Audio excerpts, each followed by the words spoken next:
Hello. Our story begins with a switch, an action, that changed everything. Captain Rex, by accident on Teth, ended up inside the Twilight and joined Ahsoka, Anakin, and Jabba's son on their journey to Tatooine. It was an unlikely trio that led to a complete shift in how Tyrannus approached defending Jabba's palace. After defeating young Skywalker in another engagement and rushing back to stop Ahsoka, he found the apprentice, finishing off the last Magna Guard with a backpack on her shoulders. The young Jedi turned to see the aging Count, raising his hand and firing electricity at the Padawan. Ahsoka immediately flung her saber around and blocked it before falling backwards. His saber ignited, and he marched down the sand dune, telling the Padawan to surrender the child, and he would let her live. She pressed herself off the ground and protected herself with her weapon. Dooku rolled his saber around in his hand, and he told Ahsoka that her master would not come to save her. This was her final chance to make a choice to change her life for the better. She could live. He could train her. She could be free. Ahsoka, despite her early struggles with Anakin in the past day or so, defended her instructor's honor. She wouldn't leave the child of Jabba behind or abandon her teacher. Ahsoka asked her if young Skywalker told her what he did to children.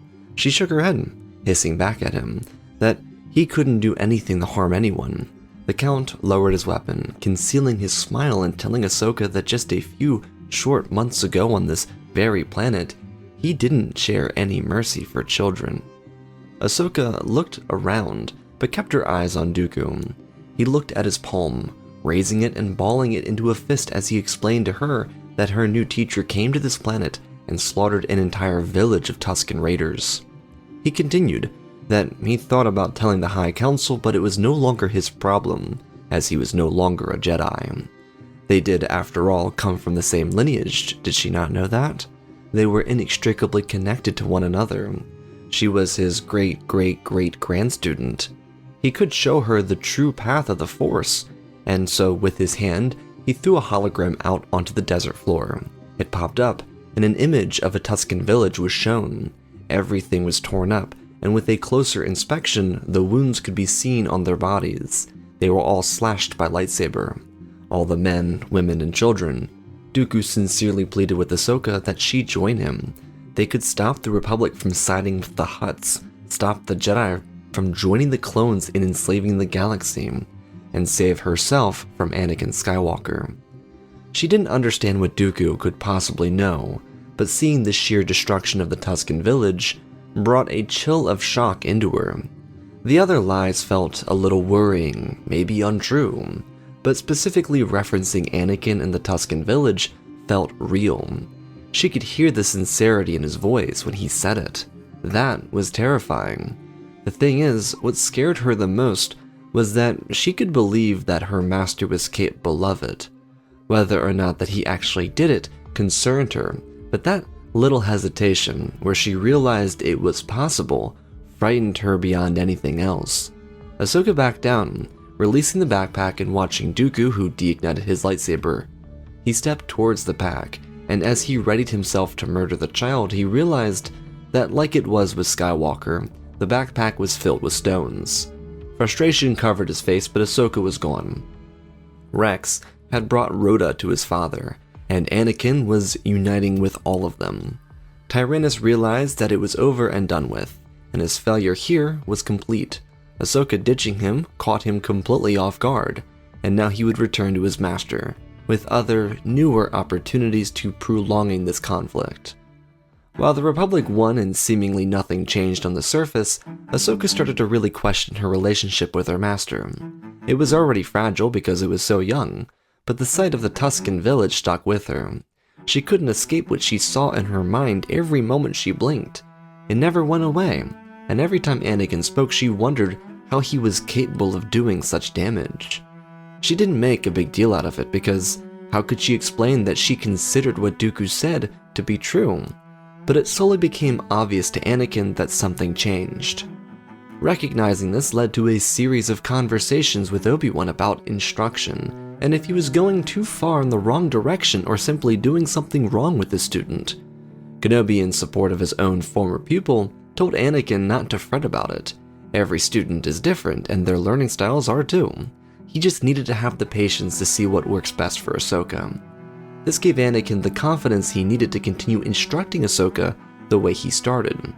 There would be minor communications to try and assist her with keeping up with his very intense lesson plans, but still there remained an edge. Something was not right. Something changed on Tatooine. To Anakin, he stopped blaming himself and started questioning more, but Ahsoka almost refused to let it slip out. She felt both afraid of the consequences and too worried about if it was the truth. Because in the scenario that this is in fact real, then who does she go to? Who does she tell? Obi-Wan? The High Council? They would remove Anakin from the Order, and what would that mean for everyone else? Like Dooku insinuated, she should be concerned about what Anakin meant for everyone around him. If that was genuinely what Dooku meant, then removing Anakin from the Order could have potentially catastrophic ramifications. After weeks of holding this information back, she eventually cracked. It came following a very stressful battle.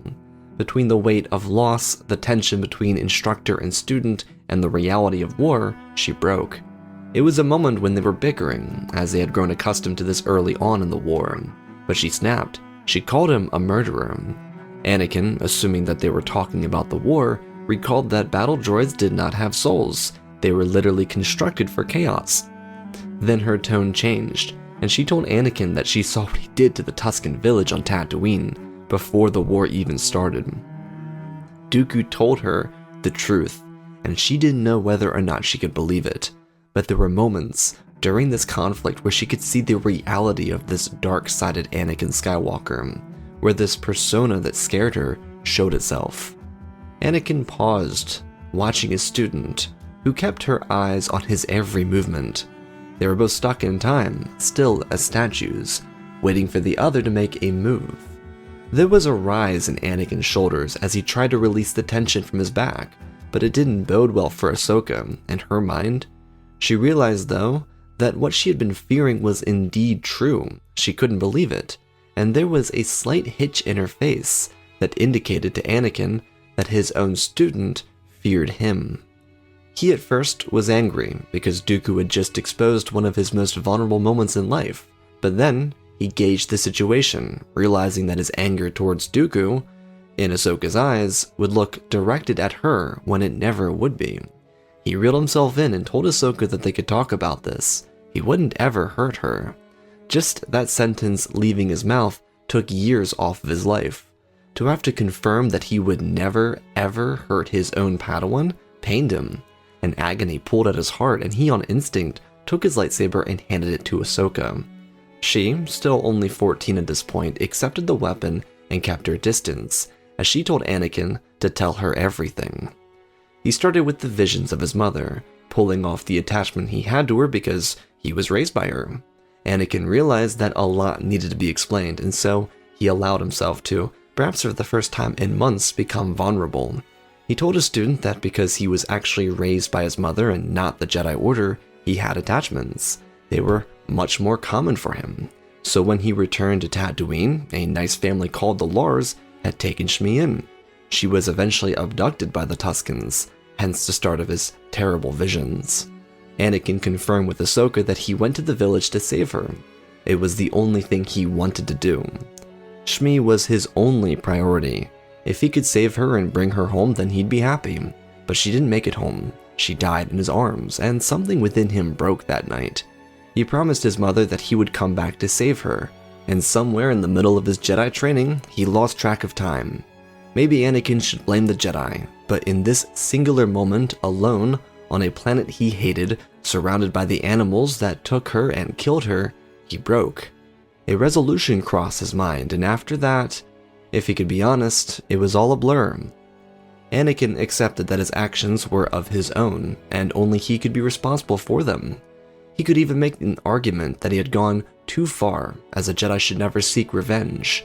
But he would tell her this, that killing all of those Tusken Raiders did not bring him fulfillment. It only made him more paranoid of losing the people closest to him, which did include Ahsoka herself and Obi-Wan. They were his people, his friends. He even went far enough to call them his family. To imagine that he could ever do anything to hurt them was unthinkable. and he apologized to Ahsoka for having such fears for so long. Ahsoka started to visibly show a more empathetic reaction as the tension in her shoulders released and she calmed down. She actually understood Anakin and his reaction. She couldn't blame him for acting out the way he had. It was unfair to him, and Shmi never should have been killed. She apologized for thinking so poorly of him, or even trusting Dooku. But even to this point, Anakin, as all good masters would, told her that she needn't blame herself. They were so new to each other at that point, and Anakin could confirm that Dooku had a very particular way with words that made him seem trustworthy. Yet, to end the Dooku topic, Anakin felt that something needed to be changed. If Ahsoka, even though she didn't know him all that well, could believe he was capable of such carnage, then he had to fix something. So right here, with his student, Anakin promised to be a better Jedi. He recognized that she didn't have an issue with her training regiment or how he handled himself on the battlefield, but she, a Jedi raised inside the temple, needed to be instructed by a Jedi who could both be an outsider and an insider. He might not have had the same type of developmental instruction as her, but he needed to meet her halfway, and so he committed himself to it, to becoming a better Jedi. When they got the first chance to return to Coruscant, Anakin made an effort to approach 2 Jedi in one single session. He had to get to the bottom of this, and it started with a confession. To welcome young Skywalker back to Coruscant were Grandmaster Yoda and Master Plo Koon. These were 2 Jedi that had a hand in Ahsoka's tenure as a Jedi and as Anakin's student. But these were also 2 individuals that had the capability to potentially understand where Skywalker was coming from. Or not. It's what Anakin hoped for, that they would understand him. He had considered bringing in Obi-Wan, but there might be biases from his own master. So it was simpler to just send a transmission to Yoda requesting to meet with him and Plo Koon. As they entered the meditation chambers to have their discussion, a sudden weight became present within the Force for the 2 elders. They knew that Anakin reaching out to them had to come with something important, but the sheer tension that followed the young knight was beyond surprising to them.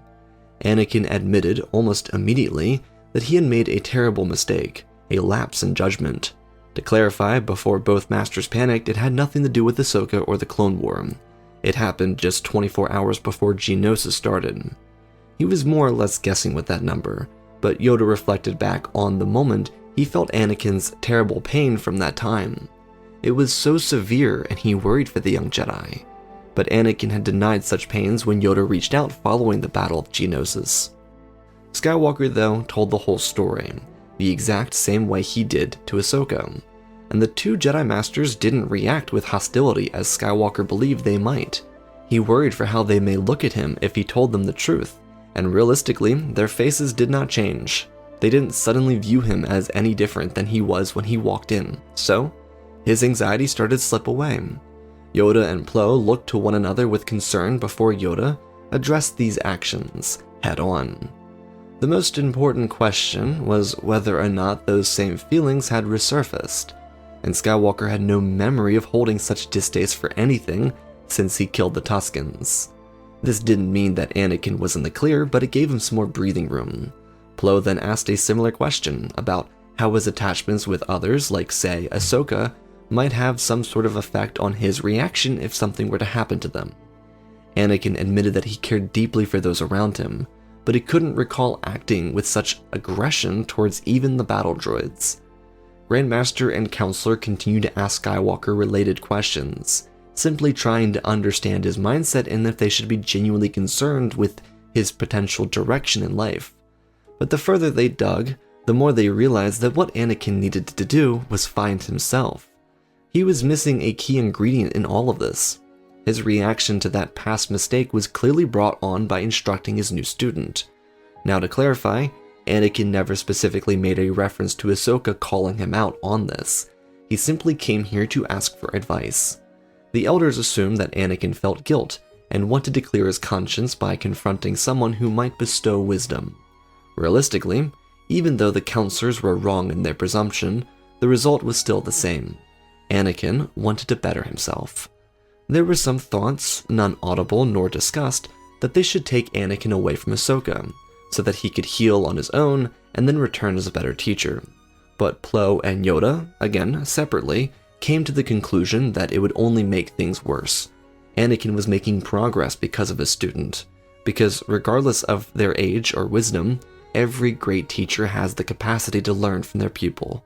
So with everything Anakin willingly told them on the table, they told young Skywalker that they would develop an approach for him, a method to break down everything he had taught himself in spite of his early instructors and deconstruct it, so that it could be rebuilt. If Anakin truly wanted to be a true Jedi, then they would help him. All he ever needed to do to begin with was to ask.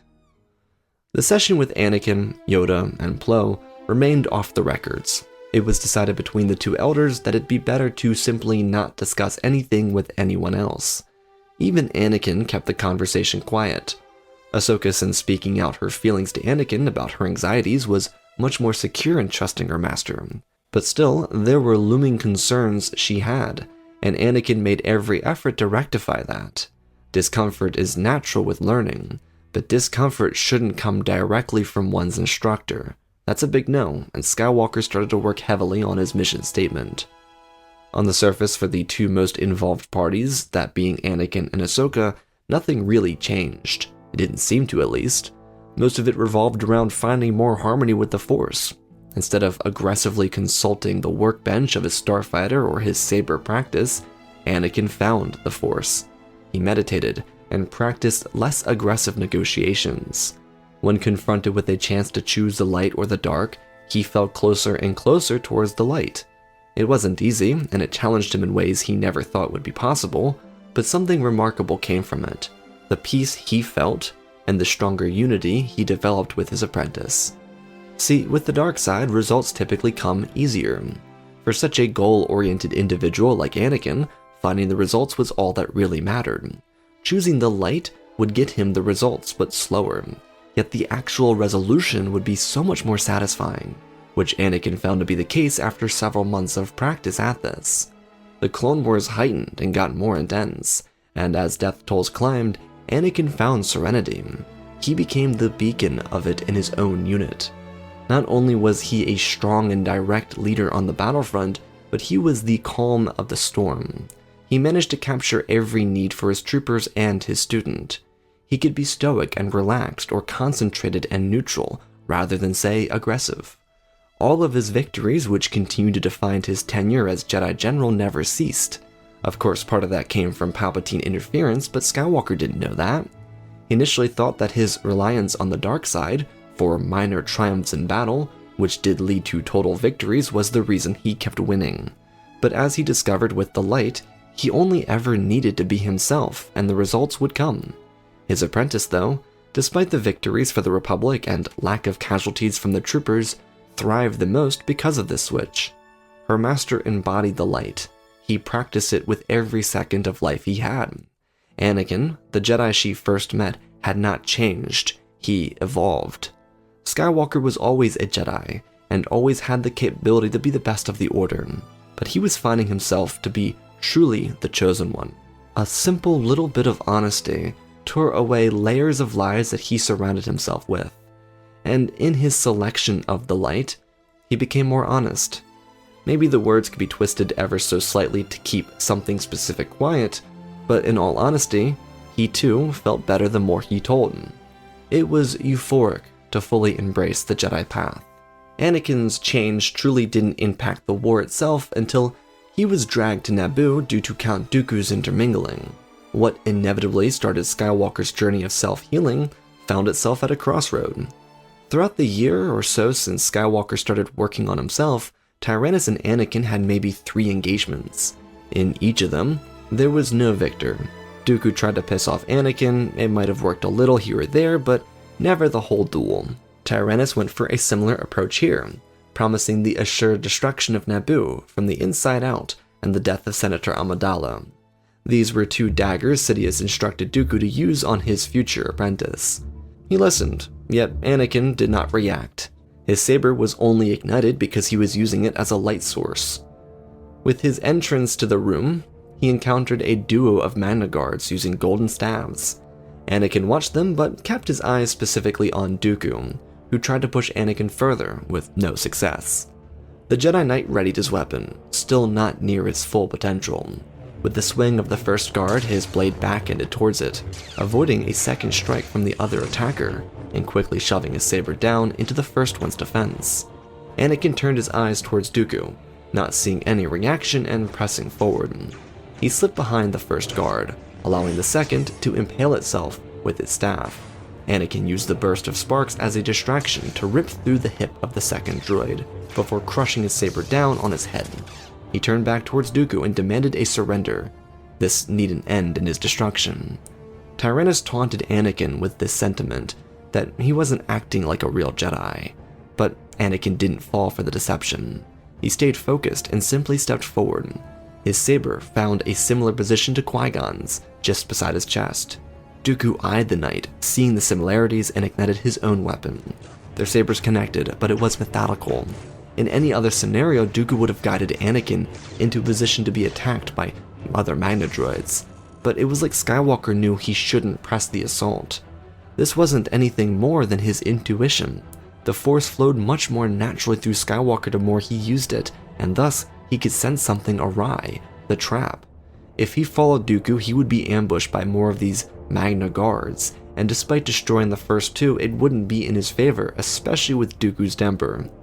Anakin backed in the Form 3, which unironically egged Dooku on. It was a direct challenge, telling Dooku, basically, that he was a coward for not attacking a weaker foe. It was all subtle, and the challenge was accepted. Dooku, after no engagement for mere seconds, rushed the Form 3 using Knight, anticipating an easy victory, like he had over Obi-Wan, when Skywalker slipped from Form 3 into his natural one, kicking Dooku straight into a pillar. Their sabers connected again, slashing from the top shoulder down to the hip but deflected. They mirrored one another, as Anakin put his back to the doorway that Dooku tried to lead him through. The Sith Lord grew impatient, pissed even, as he tried to beat down on his opponent. Skywalker did not back down. He waved his saber across his body, forcing Crimson and Blue to eat through the walls and the pillars around them. Anakin patiently watched his opponent's saber into his own, and with a swift counter, he put Dooku back. Tyrannus weaved his saber in a circle, calling Skywalker to challenge him, when Anakin pulled down. The walls were shredded, leaving support for the ceiling uneven, and with just enough of a pull and the force, it dropped. Dooku raised his hands to protect himself, and Skywalker shoved his saber forward, at the Count's knee, cutting it. Tyrannus' attention shifted, and the roof fell in on top of him, dropping hundreds of pounds of weight onto his body, knocking him unconscious. Defeating Dooku was obviously important, but Anakin could have never predicted that Grievous would also be captured on the fields of Naboo. In a remarkable self-sacrifice, General Tarpals defeated General Grievous by using the cyborg's own dastardly tricks against him. It, combined with Anakin's victory, led to the most successful day in the war for the Republic, without an actual battle too. And because Anakin was not defeated, there would be no prisoner transfer. The Republic could escort two of the Separatist leaders back to Coruscant without any trouble. Chancellor Palpatine would not learn about this capture until they already arrived in the capital, and by that point, it was too late. Jedi Temple guards, Senate commandos, and Coruscant shock troopers were stationed to oversee their protection. And the truth is, aside from Sidious, not a soul could do anything about this force. Asajj Ventress could put up a solid fight against two of the three units, but she'd hit a standstill against a fully mobilized Temple Guard unit. These were two war criminals, captured and preparing to face punishment for their crimes against the galaxy. Senator Amidala drafted up a minor peace offering for the Confederacy, basically suggesting that if they surrendered now, they'd be guaranteed freedom from whatever befell Grievous and Dooku. It was a fair offer, and something that many Republic senators would actually support, because it didn't negatively impact the Republic or give the Confederacy too much leeway. It actually offered a quicker resolution to peace, so as the Senate went deep into their discussions about how to handle Grievous and Dooku, this miniature peace treaty was dispatched to the Confederacy's capital. Palpatine knew that the Republic and bureaucracy would take time, and that he could manufacture a way out of this. There was one alternative. The path to becoming Emperor was almost impossible at this point, and if something happened to Grievous and Dooku, or if the peace came, it would be impossible. He had next to no chance because if the war ended, then his term would eventually come to an end. He couldn't do anything to stop that. The Sith Lord thought heavily for the following few days and consulted his own personal journals about contingencies for this specific scenario. The conclusion was simple: a coup. With the Jedi returning to normal business, Anakin and Ahsoka continuing their training in the Senate, pushing for peace and executions, Palpatine did the unthinkable. He had to strategically do this. Order 66 would not do it here. The Jedi were very favorable for their actions to push for peace. Grievous and Dooku were being seen as Jedi captures thanks to Anakin's handiwork. So Palpatine couldn't just execute the Jedi. The Republic itself would never go for it. Additionally, the best and most effective way to destroy this current popularity for the Jedi was to turn people against them. First, he would destroy the Senate, using Executive Order 72. Call it a coup against the Republic. Then, when the Jedi rush in to save the day, claim that they were participating in the coup. Palpatine hoped to swing the pendulum so far that the people would view the Senate and the Jedi as co-conspirators in a plot to rupture the galaxy in war for profit and territory. The last part of that could be explained with past situations and scenarios that Palpatine had documentation of. As the next Senate session started, Palpatine patiently sat at his podium, listening to all the remarks and sentiments from his peers. He called for breaks or ends of rants as he would normally. No one anticipated grief from someone who claimed to love democracy as much as Palpatine did. And then, without acting, moving, or speaking, the doors bursted down to several Senate pods, and the representatives were executed on sight. Commander Fox and the shock troopers of the Coruscant Guard started ruthlessly slaughtering the Republic leaders. Palpatine ducked down to play the role of terrified diplomat. News cameras across the galaxy captured this harrowing moment. Clones had betrayed their own government. It was an impossible scenario, but now, all too realistic. People ducked for cover and alarms sounded across the city. Sure, the Senate commandos and police force would race to the Executive Plaza, but what were they gonna do? The Coruscant Guard was full of highly trained clones, and the other units simply were not that. Explosives rattled out with smoke grenades covering the halls, and the Chancellor was quickly escorted away from the chaos. LAAT surrounded the structure, as only the Coruscant Guard acted out on this order. Palpatine didn't execute Order 72 on all the divisions currently on planet. He needed the other ones for the Jedi, and had no use for them fumbling over each other inside the Senate building. With the executive structure transforming into an actual battlefield, the Jedi made their way into the fray. Lightsabers ignited as they tried to stop clones from attacking the senators. Some of the clones, confused because of their inhibitor chips, fired back at the Jedi. But because the Jedi were not the main target, the Jedi were able to disarm many of the attacking clones without killing them. It gave a lot of leeway to the Jedi heroes as they tried to save the Senate from total destruction. In the halls below most of the chaos, Palpatine watched as one of his loyalists ran towards him. The Techno-Union representative Goom Sam tripped, holding his swollen leg. He'd been shot by the clones who were chasing him now. He told Palpatine that they needed to get out of here, it was not safe. Then he begged to be brought along with the Supreme Chancellor. The Senate commandos behind Palpatine all bounced out to the side, readying their weapons and firing at a lone clone rushing through a bunch of smoke at the end of the hallway. Palpatine told Goom to stay out of his way and shoved the representative backwards. The clone and his brothers who rushed through the smoke started to fire. The Techno-Union representative stumbled, but stayed upright, creating a large target for the attacking clones. Blaster bolts aimed at the Ishitib flew past him and clocked Palpatine. The Chancellor accidentally made himself the target by selfishly trying to push Goom Sam out of the way. Palpatine fell backwards, and as his body hit the ground, he died. It was a headshot, one that, had he not tried to get Goom Sam killed, wouldn't have happened. Not even the Jedi could have saved the Chancellor from his own selfishness, and even more ironically, the Sith Lord within didn't see it coming because he knew the clones were aiming at Goom. It didn't mean the assault was over after Palpatine died, though. Commander Fox at the arrival of the Jedi requested for more reinforcements. This also didn't necessarily mean that he directed said Order 72 to the other clones, but he did call for help. The clones that arrived did not know what to do. Some of them got the emergency order, others didn't. It was confusing and chaotic. Clones were dying left and right, Senate protection was completely destroyed, and the Jedi tried putting everything together. Once again, as they had in the past few days displayed, though, it would be the Jedi who saved the day. They were the true heroes of the Republic. Palpatine's actions may have almost destroyed the galactic government and ruptured the peacemaking process, but it never did come to fruition. The peace restored, the government reunited. The Sith Lord was so close too. Had Goom Sam not accidentally run into him, he could have shut down half the droid armies and won the Clone War nearly organically. He would have been unstoppable. The Jedi truly wouldn't get to the bottom of this mystery for well over a year. It would plague them for that entire time too. They tried to help the Republic bounce back, but because there were too many representatives afraid of being executed, the Jedi did the unthinkable. They became a part of the Republic. Their influence became synonymous with the government's, and they pushed for peace.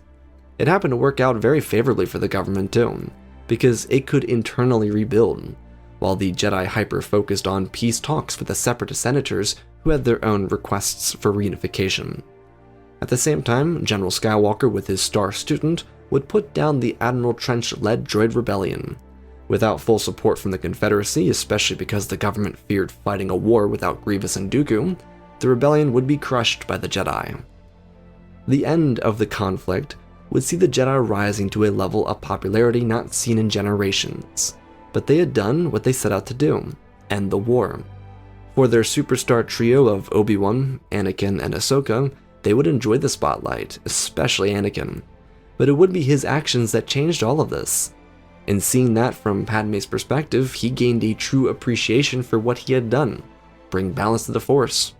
In all honesty, he had been too humble about capturing Dooku, not realizing that it did directly lead to the end of the war. And speaking of Dooku and Grievous, they were executed. Once the Republic reunified and the senators killed were replaced with new faces, a statue would be constructed outside the Executive Plaza, marking the center of Skywalker Square. There would be listed names of heroes, advocates for peace, champions of democracy, and even Jedi. Alongside all of them, though, remembered for the rest of history as a hero to the Republic, would also be Chancellor Sheev Palpatine. And that, my friends, is our story. Again, special thanks to all the patrons for supporting the channel. Smash that like button. Let's talk about this story. So, haha, Palpatine got there. Ooh, he got. I kind of love it. In all honesty, it's always fun. Side tangent, kind of always fun finding the new way to embarrass Palpatine the most in his death. Like, that is probably one of the most embarrassing ones. It's like super innocent and it's kind of funny. I don't know, I kind of love doing that kind of stuff to Palpatine, just a little disrespectful on a pretty good day. As for the main base of the story, I really liked the direction of having Anakin kind of become true Jedi, like kind of fall back into true Jedi habits. This isn't as much of a spiritual story as it is a connection story. This one is very much so based around Anakin and Ahsoka's connection, and how I think their relationship would build really quite naturally after Ahsoka would have had this fear. I think that Dooku's motivation going and telling Ahsoka is that there's multiple like ways you could look at it. Like one way you could see it is Dooku tells Ahsoka the story of the Tuskens so that she tells the High Council and they kick Anakin out, and then Sidious can just seduce him, or that she turns on Anakin or turns Anakin to the dark side faster because she requests a new master. Different types of things that just are meant to mess with him and mess up his life. And it indirectly leads to him kind of realizing, like, my actions do have consequences, and that my pulls towards darkness do affect those around me. And while Padme doesn't necessarily do it because she got plot armor until like the third movie, and then she like also just, I don't know what her thing is. I think she might be a masochist, honestly, but that's okay. You know, teach their own.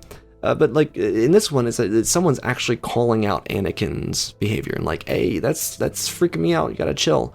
So anyways, I hope you all enjoyed. I love you all. Spread the love, and always remember, my friends, may the Force be with you.